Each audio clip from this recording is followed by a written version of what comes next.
kinawatay sa kwarta sa gobyerno wa hatagig pagtagad.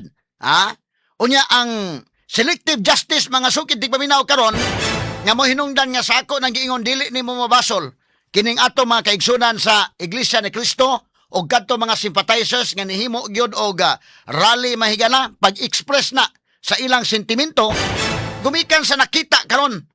Day kinawatay sa kwartas gobyerno samtang di mahigalay mga nabahaan. Day kinawatay sa kwartas gobyerno samtang di na mga estudyante nga nagantos nga naa magklase sa mga tent nga mauwanan. Ang obvious mga higala nga selective justice, isa may di maka-observe. Ang mga tao may higala naka-observe, kadto na lang mga kagalaan mo piyong sa ilang mga mata ang wa mahibaw nga di mga kagalaan gani ka mo supa ka gani, mutingog ka gani batok sa korupsyon sa administrasyon. Korupsyon mahigala sa kwartas gobyerno, ikaw ba mahigala mo'y pahilomon? Straight to the point. O ni mga higala ang nahitabo mga sukid di paminaw nila ni Senador Rodante Marcoleta, nila ni former Secretary Mike Defensor nga sila mahigala magipanggukod karon o mga kaso nga non-bailable. Kung equal lang ang pag-implement sa balaod, okay ra na. Pero kung gamito nimo mahigala pag-weaponize, pag-persecute mahigala sa kontra mahigala sa politika o pag-persecute sa mga tao nga mubarog mga kagalaan o musulti batok mahigala sa corruption, foul kana mga sukid tig paminaw. O ang mga tao naka-obserban, ang kadto mahigala mga senador nga dapig mga kagalaan sa Malacañang, why problema, why tatsa. O ngani bisa pag kadto ang mga senador nga di mga higala sa Cayetano Black, maurigi panggukod. Pero kung balitok ka mga sukid tig paminaw, mahayahay na pug ka. Kay si Boyeng Remulla ray bahala, kanus amo hilaw o kanus amo hinog ang kaso. Ang kang Jinggoy hinog ng kaso, nadayunan yung kahinog. Gumikan mga sukid tig paminaw kay wa man gyud mo balitok si Jinggoy. Si Joel Villanueva nga giingon nga hinog na, ni balitok man, ni balik og kahila. Nakip na si Chis Escudero, wa na, hayahay na. So kung mauna na mahigalan dagan, wa na ta mga higalay paglaom. Ang atong panawagan, okay. Sara, imisigahon, imisigara. Na naman ang schedule. Pero di na to kalimtan tong flood control. Ano unsa naman ang kalakiha? Ang katong kang Irwin Tulfo, ang itong imisigaron, ang iyang sponsor ba? Kontraktor ba sa flood control? Kung imo na yung pakitoon mga higala nga di lang ang mga senador sa minority ang gipanggukod, napoy gigukod sa majority dakin. At sa makaingon ka ba nga, kana may sakto nga gibuhat sa ombudsman. Panalitan ka na sa Martin Romualdez, santo doon, magimatandog ang hinapay ana. Komentaryo na walang sinisino-sino. Attorney Rufil Fernandez Panyo sa Straight to the Point. Straight to the Point. Okay, mga sukid tig paminaw. Kini ni ang tawag na to ba mahigala ba nga ang mga tao nag-observe ron, kabantay sila nga ang mga gipanggukod kadtong mga musulti mga higala batok sa administrasyon. So mabutang ini pahilom mo na.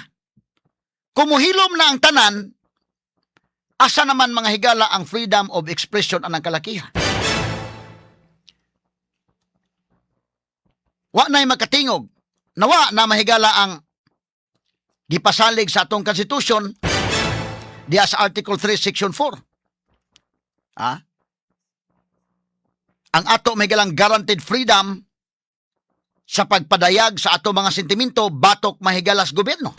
Straight to the point. Kay matag tao nga tan-aw mo sulti, di mauyunan mahigalang sulti wa naman. So nawa ang demokrasya. So sunod na lang tantanan, wa na'y makatingog. Medyo lisod ng kalakihan mga kaigalan, ha? Muna karon nga, kung mabantayan nimo, mayon tato ko na bisag katubang na ay mga issues ba, ibutan ta sa mga senador, dili kayo obvious bitaw nga, ang naay issue, pasakag kaso. Karon ang nahurot o pasakag kaso, sa minority ra gyud. Wa gyud bisag usa, dili sa majority. Anadag hulga-hulga si Chis mahigalag si Joel kay di man na sila original pon nga dito gikan sa majority. Karon nga na bali na sila mahigala, hayahay na ilang baga. Nya unya, matan-aw lang ta anak mga sugid tig paminaw nga selective justice. Ang ato fair. Pagkukulatanan kanang dunay issues. Kay balikon ako kung selective ang justice may gala persecution ang mahitabo. Dili masulbad ang grabing problema sa korupsyon. Kay usa ka na kadakong mensahe, nag-send sila og strong message sa tanan nga okay ra padayon na mo kawat Basta kay naalang mo sa linya sa administrasyon. Straight to the point. Unang kabantay mo, mga congressmen mahigalang involved sa flood control projects. Pila man ka mga congressmen, doon ay mga projects, doon ay mga allocations sana. Naba investigation, bisa gamay wa. So, ang imong technique ra, kung ikaw congressman, okay ra gyud umangawat, basta kay kalinya ka lang sa kauban ka lang sa grupo. Ha? Mo nagingon kay nga, sige, kawat lang, kawat, basta ayag buwag sa grupo. Kinsa may pildi, ana, ang Pilipinas, ang katawhan may mapildi. Muna nga tong punto, okay, ipatas tanan. O moingon ta mahigalang go code for accountability makaning ato. Kay kung pili-pilion ra nagpasabot ka na mga higala nga ang bisagan di ka kawatan unya supa ka naka sa minority higala himuan ka magyud pamaagi unsa ipasakang kaso nimo. Ha? Bisag gani may higala sa Chavit Singson day dakop. Si Mike Defensor bitagan tong Chavit mahigala kay bilabol ra to iya. Kini kang Mike Defensor igawas ani. Why bail ni? Unsa man sa ni Mike Defensor kana iyang kaso is very also very interesting mga kaigalaan ng kasuhasan ato nang hisgutan mga sugitig paminaw. So kapapasakag kaso is one thing, to prove that case in court is another thing. But the problem there is if the case that is going to be filed is a non-bailable case, ang mahitabo ana mapriso ka mga sugitig paminaw. Nya butang-butangan lang kada kaso nga kanya non-bailable.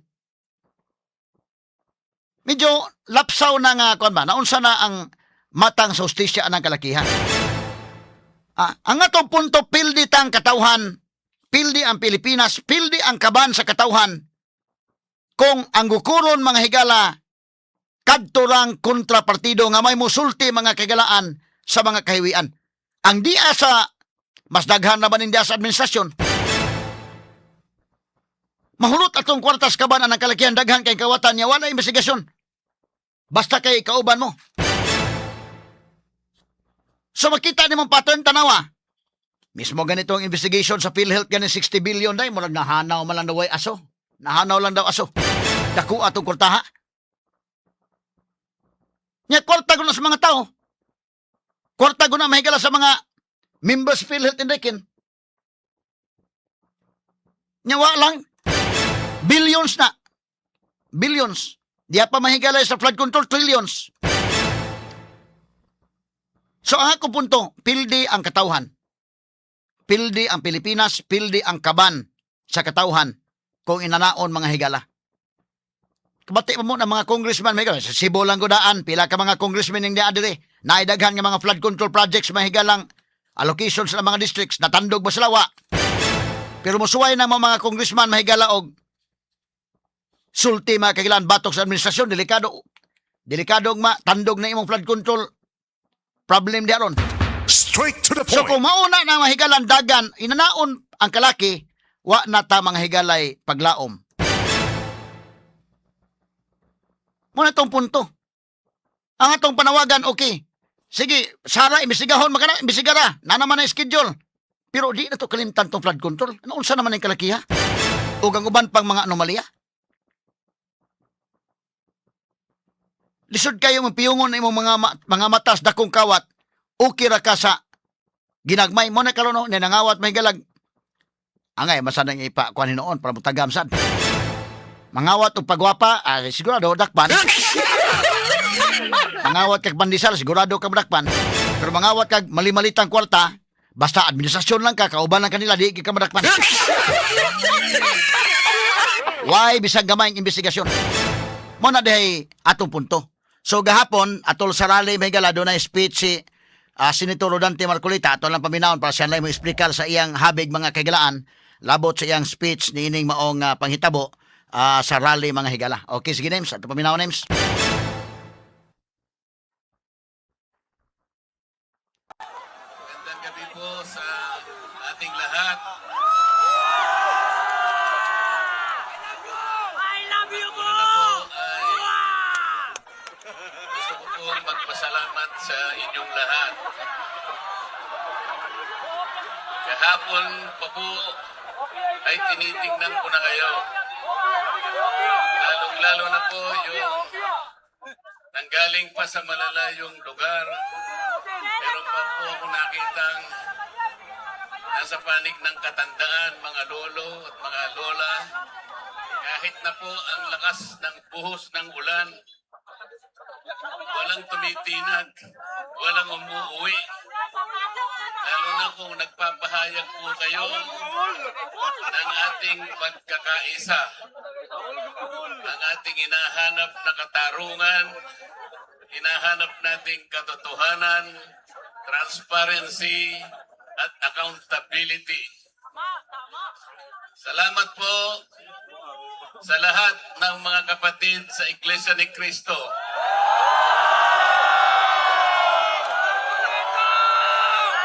Salamat din po sa mga hindi kapatid ngunit nakikisang-ayon at sumusuporta sa pagkakaisa natin sa gabing ito. Ang iba po ay mga kakilala ko, yung iba po ay hindi ko man kakilala, ngunit nagpahayag po sila ng pagsuporta at pagmamahal sa ating bansa at sa ginagawa natin ngayon. Salamat po! Hindi na nga po sana ako pupunta dito. Kasi baka akalain po nung iba, ako pa po yung nag-i-instigate, hindi po. Ang palagi ko pong ginagawa, kagaya ng palagi kong sinasabi, ay kailangan maipakita natin kung ano ang tunay at tapat na paglilingkod ng isang public servant sa pamahalaan. Gusto ko pong gamitin ang aking sarili na isang mabuting halimbawa kung paano ang isang public official ay tumupad ng kanyang tungkulin dahil sa pinagtiwalaan ng mga tao para sila ay paglingkuran.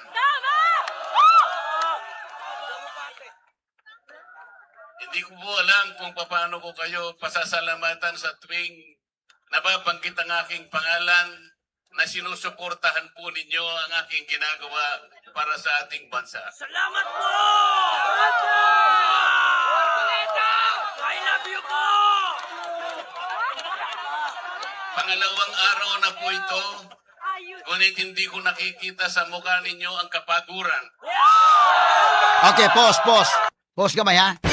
Ikaduhang adlaw na pero wa niya makita mahigalang gipang kapoy. Ngano man driven man gud sa kwan. Ang mga tao ba kung lahi man gud nang magtapok bitaw nga gipatapok nimo labay nga binayran. Sus. Kapoy ka na inana, ngita pa ng snacks kay. Kana mga hinakot nga mga audience na. Oh. Taon mo hinahinay nagpanguli niya moingon pa nag-asa mga tong kaot. Pero kanay ingos Marcolita, ikaduha ng adlaw pero wa nako nakita ang inyong kakapoy. Dasig. Nga naman, naamang ko kayo nakita ba nga ang nimong ipadayag nga sentimento? Mo na kalainan ko magrally mahigala kan abang. Kita mo, pareho na magrally-rally mahigala ka ng kwanday. Sakto masana ka ng mga kandidato ba na mga graduation, adto na dayon speaker kas graduation. At least naanadaan ba ang audience naanadaan, captured na daan. Sama sa gibuhat lang Risa Hontiveros. Doon na graduation sila speaker, nana. Bisag si Sara po na graduation sila speaker, nanadaan. Kay kung panalitan o wala, nga nagsuroy ni mo dito na may kandidato yun yung humot sa mga tao nga mo hugop yung mga tao. Napoy uban kay nga, itungan ni mo ito ha, yung hugop.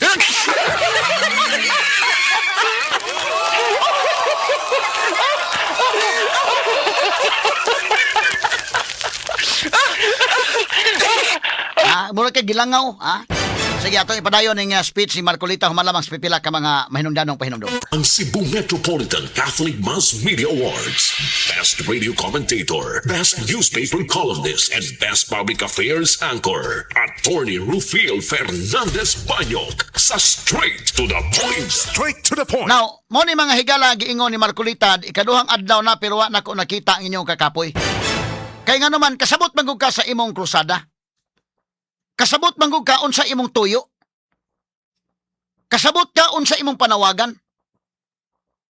Ngagikan sa imong kinasingkasing ang imong pagmarcha diha. Lahi nang magmarcha ka, lahi nang mupagawas ka diha og moapil ka rally nga gidara ka sa mong silingan, o gibayran o gihakot ka diha, kay daghang kag demand kay, asa man among bahin ni, asa man ang snacks, asam paniud ko.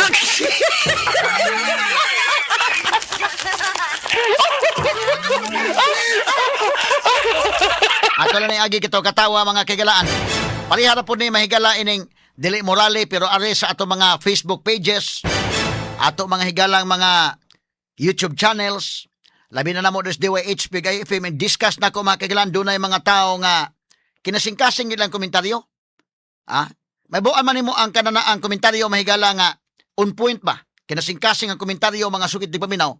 Kaysa ako nang ingon, o magkalahi tag baruganan, okay raman na. Kay demokrasya man ta. Pero walay personalay mahigala nga mga attacks, nana, no? Kay labilos na po na. Pero kung magkalahi lag baruganan, okay ra. Pero magkalahi tag baruganan, kay ikaw binayran, dili na mo sustain mga sukid di paminaw, kutob ra po na sa kuan. Hantod asa kutob nga siging bayad.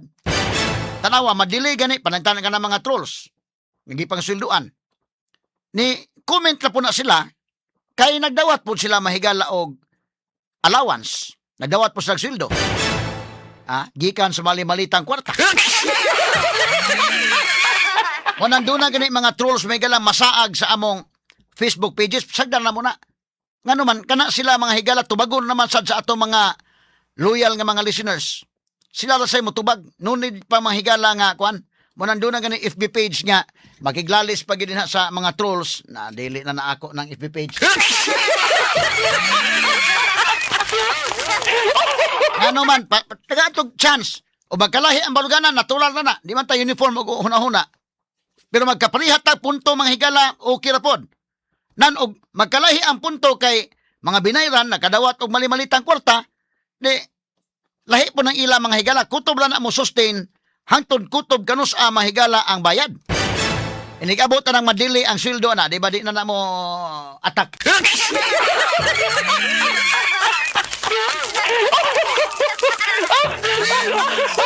Na may mga higala yung mga kuan. Kaya nanigod nga sitwasyon, labi na mga higala kuan, mali-malitang kwarta, doon na may mga handler, ana. Pila kabog imong troll farms, ana. O, mo na among bayad na, takihala na diha ang kuan, ikaw may bantay diri nga kining particular person, ana, no? Para na lang magsamok-samok kuno nga lahi mga higalag opinion. Imo lang pasagdan kay ila po na mahigalang mao po ilang gihimong panginabuhi na mga sukid dig paminaw in town. But in fairness, doon na po uban niya lahi na to baruganan, ato po mga higala nga respetaran. Kaysa ako nagingon kini bitang war on drugs, magkalahi man tag baruganan. Kay lahi man ang experience mahigala sa kinabag-ang katawhan, labi na sa mga kabos, labi na sa masa. During the time mahigala President Rodrigo Duterte, na feel nila yun ang safety. Naman po uban mga higala labi pag panahon Duterte, namatay iyang papa, namatay iyang tiyo o drug lord. Kana mahigala bisa pag drug lord to, pero ilang parinti, sakit po silang kabahin. Muna nga ito na pong respetaran niya, suko gusto Duterte na na. Kaya nga naman, tungod kay doon na po yung mga inana, mga higala, okay na po. Doon na po yung uban. In fairness po sa uban nga, di yun ganahan sa mga Duterte. Ay, wala sa nang respetaran mga kagalaan. Pero ingnon ta mga sugitig paminaw nga, naagi mga trolls, ka-duty yun mga kagalaan, no? Mabawaan mo ng, wag yun gani mga klarong identity. Ang ilang trabaho na yun pa, kuha na yun. Mga troll farms ba day? Imo na sa pasagdan kay mao po na ilang gibuhis na pamilya siguro. Pero kapuyo na sa dali na silang kapuyon. Dali na sa kapuyon labi pag madili ang ilang sweldo, kapuyo na. Lahi gyud sa ato mga loyalista mahigala nga mga listeners, mga followers nga mao pagani mo tubag ang mga trolls. Nga wa na sa sweldo. Pero gikan sa imong kasing-kasing ba? Mugawas imong pagka-Pilipino. Mugawas ang imong pagkabana. So mo ni, palihan ang giingon ni Marcolita nga, wala ko nakita ang inyong kakapoy. Na atong tiwason mga kagalaan niyang speech, be. Sige dong. Ako magpapasalamat sa inyo. Kung magagawa ko lang, napuntahan ko kayong isa-isa para yakapin ko kayo. Gagawin ko. Salamat po! Dito, Marcoleta! Naisip ko nga, magdadala na lang ako ng hopya.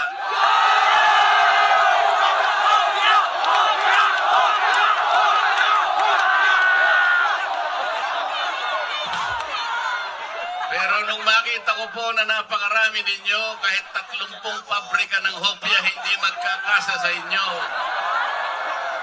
Sige lang! Yabi si Mafia! Yabi si Mafia! Gusto niyo ang Mafia!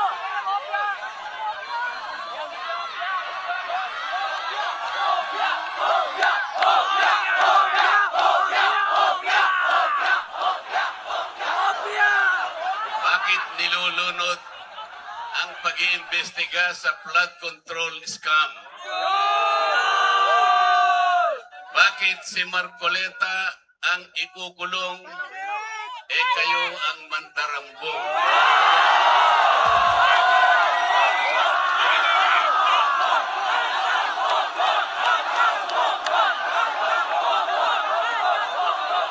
Bongbong! Bangat! Wah! Meron po akong babasahin sa inyo. Alam nyo na po ito, pero kailangan pong alam po uli sa inyo para maitatak po sa ating puso. Ang babasahin ko po sa inyo ay yung pampungad o yung preambulo ng ating saligang batas. Ito po ang kauna-unahan, ito ang pampungad, ito yung panimula. Kung tawagin natin sa English ay preamble. Ito po ang sama-samang isinulat ng bawat isang Pilipino noong ang ating saligang batas ay ating pinagtibay. Babasahin ko po. Kami ang nakapangyayaring sambayanang Pilipino na humihingi ng tulong sa makapangyarihang Diyos upang bumuo ng isang makatarungan at makataong lipunan at magtatag ng isang pamahalaan nakakatawan sa aming mga mithiin at mga lunggatiin. Magtataguyod ng kabutihan sa bawat isa, mangangalaga at magpapaunlad ng aming kamanahan at titiyak para sa aming sarili at sa angkanang susunod ng mga biyaya ng kalayaan at demokrasya sa ilalim ng pananaig ng batas at ng pamahalaang puspos ng katotohanan, katarungan, kalayaan, pag-ibig, pagkakapantay-pantay at kapayapaan ay naglalagda at naghahayag ng konstitusyong ito. Mga kababayan, ito po ang batayan kung bakit nandito tayo ngayon. Nais nating ipaalala sa pamahalaan ang ating mga layunin, ang ating mga adhikain, ang ating mga pangarap para sa ating sarili at sa susunod na saling lahi, at ang ating pangarap sa ating pinakamamahal na bansa. Ito po ang aking paninindigan at alam ko ito ang ating pinagkaisang paninindigan ngayong gabi.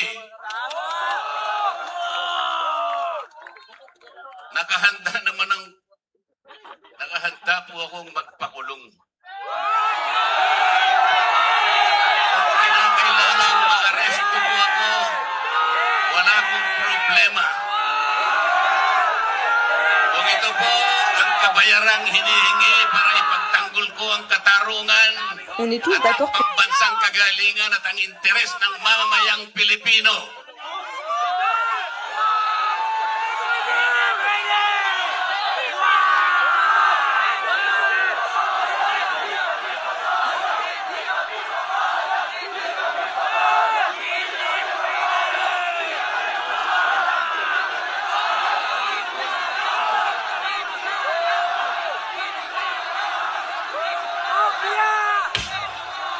Sana man lang Sana man lang may ninakaw ako. Sana man lang kasama ko sa mga mandarambong. Mga nabanggit na yung mga pangalan nila. Ang isa ay si Martin Romualdez. Ang pinagdalhan ng mali-malitang pera.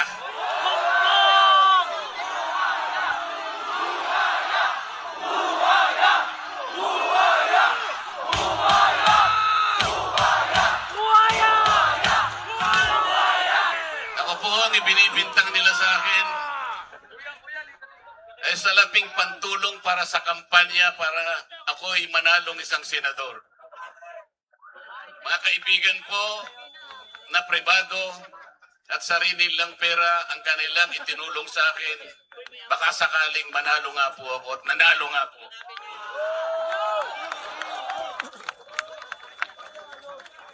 Hindi ko na po ipaliliwanag ang technicality kung paano nila inimbento ang isang gawa-gawang asunto laban sa akin. Tingnan po ninyo kung sino pa yung nagtatanggol at tumutulong para sa ganon matukoy natin kung sino ang may kagagawan ng pinakamalawak, pinakagarapal na pandarambong sa kabambayan. Siya pa ang inaasunto at siya pa ang pinagbabalakang arestuhin. Hindi ba katungkulan ng ombudsman ang sila ang humanap, umusig, at parusahan ang lahat ng may kagagawan nito? Bakit ang ombudsman ang nagagalit sa akin? Hindi ba dapat tulungan pa nila ako? Sapagkat iisa ang layunin namin. Ginawa po nilang politika ang lahat ng ito. Ang mga asunto po na sinampa laban sa akin ay nagsasaysay ng kwarta. Okay, gamay lang kayo mga higala ha. Kini about sa kwarta ni mga sugid ti paminaw gipasabot ni Marcolita. Sa nalay mo explain aning dapita mga kigalan ha para maklaro gyud mga sugid ti paminaw. Standby human lamang sa pipila ka mga pahinumdom. Ang Cebu Metropolitan Catholic Mass Media Awards. Best Radio Commentator, Best Newspaper Columnist, and Best Public Affairs Anchor. Attorney Rufiel Fernandez Banyok sa Straight to the Point. Straight to the Point. Actually may gala ang uban ini kining sa Iglesia ni Cristo mga kakigalaan atong respetalan ang ilang katungod sa pagpadayag sa sentimento o kining uban nga may simpatiya kadaghanan ani may simpatiya mga sugid ti paminaw kay gusto lang sa fairness. Kung imo ning pakiton mga higala nga di lang ang mga senador sa minority ang gipanggukod napoy gigukod sa majority dakin. At sa makaingon ka ba nga kana may sakto nga gibuhat sa ombudsman. Panalitan ka na sa Martin Romualdez, santo no, magimatandog ang hinapay ana.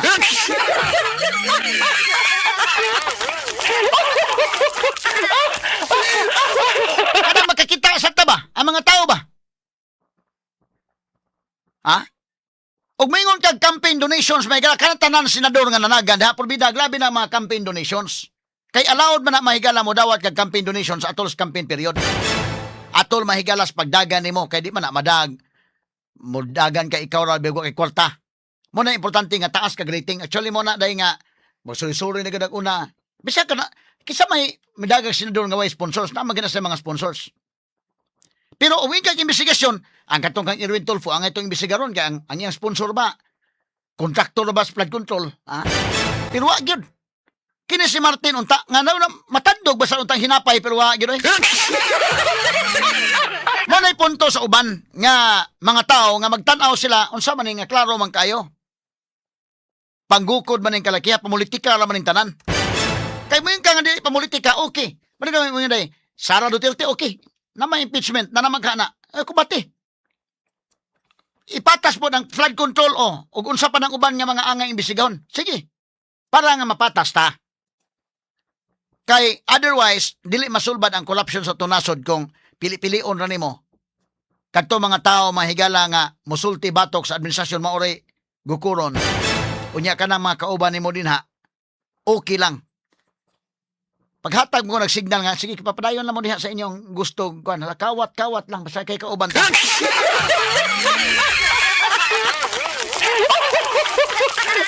At sa padayon may gala si Rodante Marcolita sa iyang mga pamahayag, mga sukid di paminaw. Pero hindi nagbabanggit ng korupsyon. Nagsasaysay ng halaga, ngunit hindi binabanggit ang ill-gotten wealth. Ipinipilit na iugnay ang public office, ngunit walang binabanggit na abuse of public office. Naglulubid ng mga chismis, ngunit walang ebidensya. Naglulubid ng naratibong pampolitika, ngunit walang binabanggit na elemento o sangkap sa mga krimen na kanilang gawa-gawa. Yun po ang nakapagbibigay po ng malaking kalapastanganan sa ilalim po ng mga batas na umiiral sa ating bansa. Hindi ba sinabi natin, bawal ang bend the law?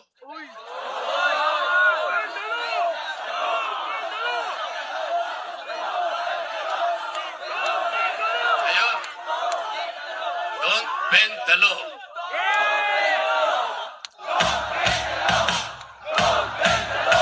Paano naman kasi? Isa naman kasama ko doon sa bulwagan sa Senado, bigla na lang nagsalita. Sometimes you have to bend the law to be able to please the people.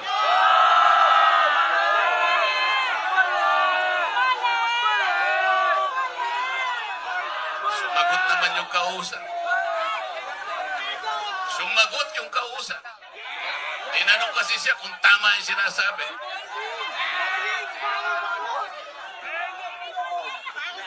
Sabi niya, yes sir.